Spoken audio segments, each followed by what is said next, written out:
Welcome to Telugu scribe. నేను మీ journalist Kavya. So ఇవాళ మనం ఒక్కసారి కోటి ఉమెన్స్ కాలేజ్ ముందు రోడ్డు చూస్తే ధర్నాలతో ఈ రోడ్ అంతా కూడా కిక్కిరిసిపోతుంది. సో ఎక్కడెక్కడి నుంచో తెలంగాణలో ఉండే ప్రతి జిల్లాలో పనిచేసే వాళ్ళందరూ కూడా ఇలా రోడ్ ఎక్కాల్సిన పరిస్థితి.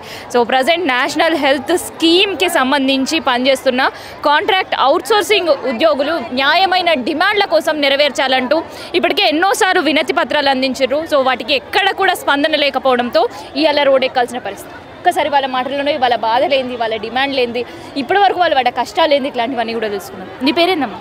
పద్మ. ఎడికెళ్ళొచ్చు? మాది బాలనగర్ పిహెచ్సి, మహబూబ్నగర్ జిల్లా, బాలనగర్ మండలము. ఆశా వర్కర్గా మేము 2002 నుంచి చేస్తున్నాము. కానీ మాకు చేతనమే ఉంది, కానీ మాకు మాత్రం ఫిక్స్డ్ వేతనం ఇంత అనేది లేదు. ఏ పని చేసిన రోజే మీకు పైసలు.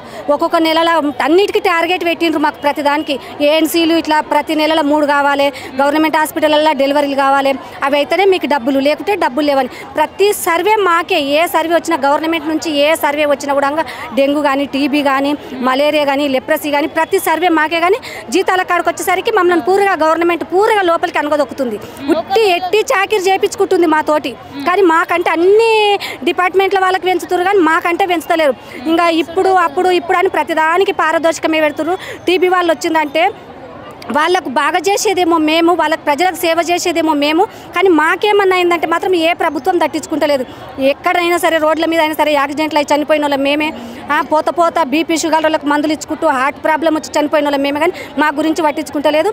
మేము మాత్రం గవర్నమెంట్కి మాత్రం ఊళ్ళ ప్రజలకు ప్రతి ఒక్కరికి సేవ చేయవలసింది మేము. ఫస్ట్ ఆరోగ్యమే మహాభాగ్యం. ఆరోగ్యంగా ఉంటేనే మిగతా సంపదానం అంతా తర్వాత. కానీ ఆరోగ్యంగా ఉంచేది ఎవరు? మేము ఫస్ట్. కానీ గవర్నమెంట్ మాత్రం మమ్మల్ని గుర్తిస్తలేదు.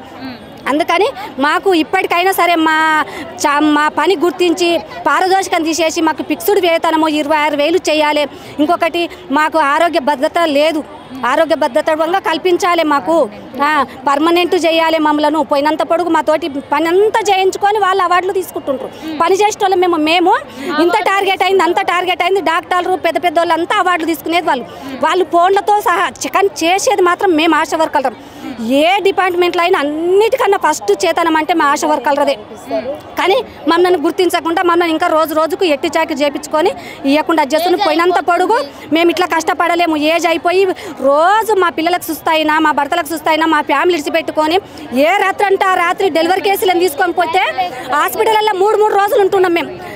గవర్నమెంట్ డెలివరీ అయితేనే నీకు అమౌంట్ అంటే అట్లే 3 రోజులైనా సరే తిండి తినకుండా అట్లే పడి ఉంటున్నాం. ప్రతిదానికి ఇంత సేవ చేసుకుంటూ వచ్చినా కూడా ప్రతిదానికి తీసేస్తామని మాట్లాడతారు. మేము 20 సంవత్సరాల నుంచి పనిచేస్తున్నాం. మాకు తీసేస్తామనే మాట మమ్మల్ని ఎందుకు అంటారు? తీసేసే వాళ్ళు ఫస్ట్ మమ్మల్ని ఎందుకు గుర్తించి పెట్టుకున్నారు? అప్పుడు చదువుకునే వాళ్ళు కావాలని అన్నుంటే మేము చదువుకొని వాళ్ళని తప్పుకుంటుంటాం కదా, రాకుంటుంటాం. ఎవరైనా పర్వాలేదని చదువుకున్న వాళ్ళని, చదువువచ్చిన వాళ్ళని అందరిని పెట్టించింది గవర్నమెంట్ ప్రభుత్వం. మరి ఇప్పుడు వచ్చి చదువుకోవాలి, మీరు ఎగ్జామ్ రాయాలి, ఇది రాయాలి, ఎగ్జామ్లో పాస్ కావాలని మాట్లాడితే ఎగ్జామ్ చదువుకొని వాళ్ళు మేము ఇంతో కొంత చదువుకున్నాము కాబట్టి మాకు ఆన్లైన్ వర్క్ రాదు, ఆఫ్లైన్ వర్క్ వస్తుంది. ఆఫ్లైన్ చేస్తాం, ఆన్లైన్ వర్క్ చేయండి, లేకపోతే తీసేస్తాం, నీవే ఉండాలన్నా ఇంకెవరినన్నా పెట్టుకుంటాం అని మాట్లాడతారు. అన్ని చదివిన వాళ్ళు ఉండరు. మీరు ఎందుకంటారు? ఆ రోజు మీరెవరు మేము చదువుకున్న వాళ్ళని పెట్టుకుంటాం అంటే మా పని మేము చేసుకోకటి. మా ఏజ్ అయిపోయింది. మేము ఇప్పుడు ఏం పని చేసుకొని బతకాలి? మేము ఇప్పుడు 50 years దాటిపోయినాయి. మాకు ఇప్పుడు అప్పుడు జీతం లేకున్నది. మేము చేసినప్పుడు మేము 300కి వెళ్ళి జీతం చేసినాం. ఇప్పుడు తీసేస్తామంటే మా ఏజ్ అయిపోయింది. మేము ఎట్లా కావాలి? పిల్లల్ని ఎట్లా చదివించాలి? వెళ్తలేదు మేడం. పిల్లలకు చదివించుకోవట్లేము. కరోనా వచ్చినప్పుడు రాత్రి మామూలు డ్యూటీ చేయించుకున్నారు. ఇప్పుడు తీసేస్తామంటే ఎట్లా కావాలి? మేము మా పిల్లలని ఎట్లా చదివించుకోవాలి? మేము ఎట్లా? మా ఏజ్ అయిపోతుంది. మాకేంది ఇంత బెనిఫిట్ లేదు. మేము ఎట్లా దిగుతాం? అప్పుడు కరోనా వచ్చినప్పుడు ఎలక్షన్స్ ముందు కూడా మేము ధర్నా చేసినామండి. అప్పుడు మాకు ఏం హామీ ఇచ్చిందంటే ఏ గవర్నమెంట్ వచ్చినా కూడా మీ హామీలన్నీ మేము నెరవేరుస్తామని చెప్పిళ్ళు. ఇప్పటి వరకు అలాంటి హామీలో ఒకటి కూడా నెరవేర్చలేదు కదా. మళ్ళీ మాకు ఇచ్చే జీతం కూడా అప్పుడు ఉన్న గవర్నమెంట్ 2వ తారీఖు వేసేది. ఇప్పుడు వచ్చిన గవర్నమెంట్ నెలాఖరులో వేస్తుంది. అప్పుడు మాకు చిట్టీలు అట్లాంటివి ఉన్నప్పుడు మాకు ఎంతో ప్రాబ్లం ఉంటుంది. ఆ ఇచ్చే 9,000తో మేము ఫ్యామిలీలో అయినా పోషించుకోగలుగుతాం. ఒక డెలివరీ కేసుతోని ఒక 3 రోజులు ఉండాలి. మళ్ళీ ఏఎన్సీ టార్గెట్స్ అని పెట్టిళ్ళు. ఒక ఆశాకి ఏఎన్సీ టార్గెట్ అంటే ఎట్లాగూ మేము ఏఎన్సీ నమోదు ఎక్కడున్నా చేపిస్తాము. టార్గెట్స్ ఎందుకండి? ఆ టెన్షన్స్కి మాకు బీపీలు, షుగర్లు, మా హెల్త్ పాడవుతుంది. మేము తట్టుకోలేక మా హెల్త్ మంచిగా లేనప్పుడు మేము ఎట్లా పని చేస్తాము? కరోనా టైంలో మేము చేసిన పనిని ఎవ్వరు గుర్తించట్లేదు. ఇప్పుడు అప్పుడేమో గుర్తించిండ్రు, ఇప్పుడు అన్నీ మర్చిపోయిళ్ళు. గవర్నమెంట్ ఏం హామీలు ఇచ్చిందమ్మా మీకు? ఫిక్స్డ్ వేతనం ఇస్తామన్నారు, తర్వాత ఆరోగ్య భద్రత ఇస్తామన్నారు. మేడం మేము కరోనా అప్పుడు కరోనా వచ్చిన వాళ్ళకు దగ్గరుండి మేము టాబ్లెట్ ఇచ్చినాం.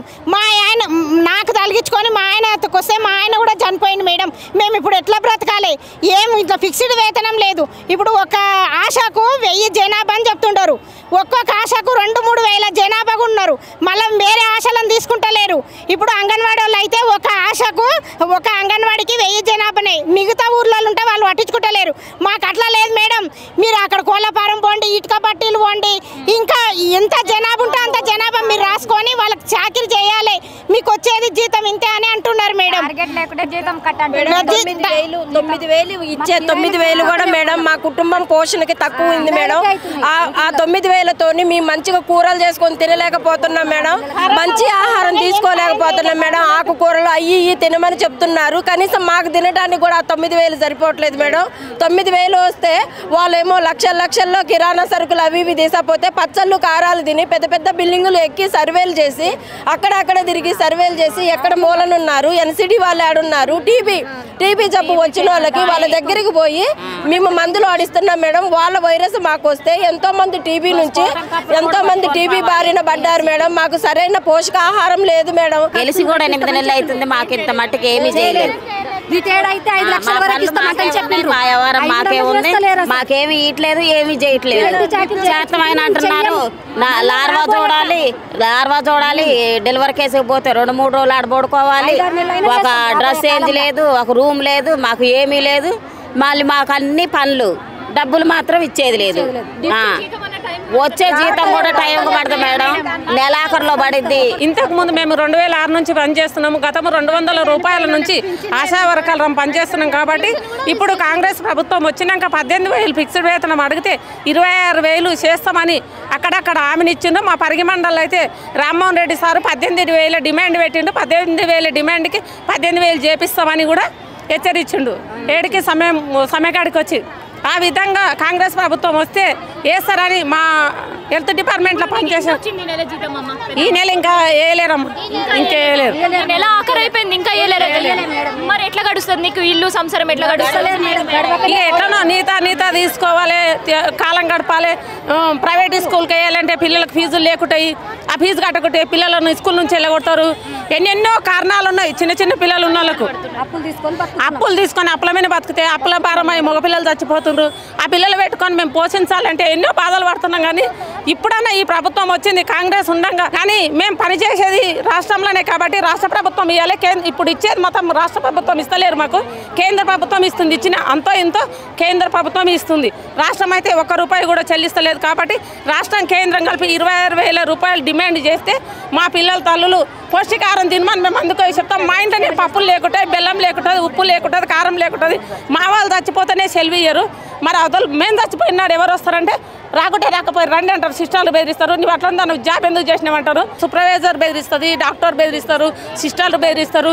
బెదిరించి ఎవరైతే గట్టిగా అడిగితే వాళ్ళకి 1000 రూపాయలు కట్ చేసేస్తారు. ఆ కట్ చేస్తే ఏమన్నా కానీ మాకు వచ్చినంత అయితే వచ్చిందే అని గట్టిగా అడిగితే వచ్చిందే అంటది. మళ్ళీ అదే మాట అంటానని ప్రతి ఒక్క ఆశకు బీపీలు షుగర్లు లేని కూడా 30 ఏళ్ళు దాటుతున్నామని బీపీ మందులు ఆడవలసి వస్తుంది, షుగర్ వాడవలసి వస్తుంది. ఆ ఇంటి భారం పట్టలేక, మొగని భారం పట్టలేక అత్త మామలు ఉంటారు, పిల్లలు ఉంటారు. ₹2 రూపాయలు చిల్లలేక వాళ్ళకి దొబ్బేసి మేము డ్యూటీకోవాలుతున్నాం. మేము వాళ్ళని డెలివరీ చేసి 3 రోజులకు ఇక్కడ ఈ సుల్తాన్ బజార్ కోటిలో కూడా డెలివరీ చేసి పరిగి కిరాయిలు పెట్టుకొని వెళ్ళినాం. ఒక్కొక్క రాత్రి చీకటి కూడా అయింది. 2 రోజులకు డెలివరీ అయితే నార్మల్ డెలివరీ కాకుంటే మేమేం చేస్తాం? సిజరీన్ అయినా మేమేం చేస్తాం? సిజరీన్ ఎందుకు అయింది? ప్రైవేట్కి ఎందుకు అయింది అంటారు. ప్రైవేట్కి మేము పోవాలని తోలం, ప్రైవేట్కి మీకు కమిషన్ ఉందేమో అని అంటారు. ఎవరిస్తారో ఎవరో దేవునికే తెలుసు. మహిళలే మహాలక్ష్మిలు అన్నారు కదా, మరి మీ మహాలక్ష్మిలు ఎందుకమ్మా రోడ్డు పైన ఇంత పరిస్థితికి వచ్చింది? కరోనా సేవ చేసి అయితే అప్పుడు మహాలక్ష్మి అని ఓట్ల వరకు మహాలక్ష్మి అన్నాడు, దేవుళ్ళు అన్నారు, దయం అన్నాడు, దేవుళ్ళ మీద ఒట్టు తిన్నాడు. కానీ కాకపోతే ఆయన ఒట్టు తిన్న ప్రమాణము ఒక 4 సంవత్సరాల కిందనే మేము దాల్చుకుంటే 4 సంవత్సరాలన్నర కిందనే దిగిపోతాడు. మేము అనుకుంటే మేము మమ్మల్ని కాదన్నాడు అనుకో, 3.5 సంవత్సరాలే చేయనిస్తాం. ఇప్పుడు మాత్రం ఎందుకు భయం, ఆయన వచ్చి మన ఊరికి వచ్చి కొట్టేస్తాడా చంపేస్తాడా? గెలిపించిన భయం ఏం లేదు. కొడంగల్ మా ఏరియానే వచ్చి ఇంటికైనా పోయి అడుగుతాం, మాకేం భయం లేదు. మేము పని చేస్తున్నాం, పని చేయకుంటే భయపడతాము. ఇప్పుడు ఆయన సీఎం అయ్యిండు కాబట్టి ఇప్పుడు రాష్ట్రము కేంద్రం రెండు కల్పిస్తాడా? మొత్తం పైన ఫిక్స్డ్ వేతనం కావాలని కోరుతున్నాము. ఇప్పుడు ఏం తిడతలేము, కొడతలేము, మాటల వరకు మస్తు అంటాం. ఆయన అన్నాడా మాకు న్యాయం, మా లక్ష్యం మా కడుపు మంటకు అంటున్నాం. 9,000 తీసుకొని ఏం చేస్తాం మేము? పిల్లలని ఎట్లా నడుపుతాము? మా సంసారం ఎట్లా ఎత్తది? వాళ్ళ చదువులు ఎట్లా అవుతాయి? అది అందరికీ టైం ఉంటుంది, ప్రతి ఒక్క పని చేసిన వాళ్ళకి టైం ఉంటుంది. మాకు టైం అనేది లేదు. 24 గంటలు ఏ నైట్ ఫోన్ చేసినా కానీ ఆ నైట్ పోవాలి. మేము గర్భవతులకు, బాలింతలకు వాళ్ళు ఎంబడి పోతూనే ఉండాలి. డెలివరీలకంటే ఏ నైట్ చేస్తే ఆ నైట్ పోతూనే ఉండాలి. మేము పిల్లలను ఇడిచిపెడుతున్నాం, ఇండ్లు సంసారం గిన ఇడిచిపెడుతున్నాం. ఆ 9,000 గిన కరెక్ట్గా రావు మాకు. ఏమన్నా సిస్టర్లతోనేమన్నా అంటే మీరు చేసే కష్టానికి సరైన ప్రతిఫలం ఇస్తాము, సరైన వేతనం ఇస్తామన్నారుగా. ఇప్పటి వరకు అది లేని లేదు. అప్పుడు అన్నారు చేస్తాము, మా గవర్నమెంట్ వస్తే చేస్తాము అన్నారు. ఇంతవరకు మాకు చేస్తాం లేదు. అసలు మర్చిపోయారు, రాగానే మర్చిపోయారు. ఇప్పుడు చేస్తారేమో అని గుర్తు చేస్తున్నాము, ఇన్ని ధర్నాలు చేస్తున్నాము, కానీ చేస్తలేరు. ఇంకా ఆ నెలది వచ్చే జీతంగిని ఇంతవరకు సరిగ్గా వస్తలేదు. నెల లాస్ట్ 2 నెలలకు అట్లా వస్తుంది. ఏం తిని ఏం బతుకుతాము? ఎంతమంది అప్పులు ఎంతగానో మనం చేసుకుంటాము, చేసి బతుకుతామా మేము? ఇట్లా చేస్తారు గవర్నమెంట్ మమ్మల్ని. వినతి పత్రాలు అందించి కాంట్రాక్ట్ ఉద్యోగులకే విసుకొచ్చింది. ఆశా వర్కర్లు చేసే కష్టం ఇంత అంత కాదు, వాళ్ళు చేసే పని ఇంకెవరు కూడా చేయలేరని చెప్పేసి ఎన్నో హామీలు ఇచ్చారు ఎన్నికల ముందు. సో ఆ హామీలను నిలబెట్టుకునేయాల్సిన సమయం, బాధ్యత రెండు సర్కార్ పైన ఉందని ఇప్పటికైనా గుర్తించాలి.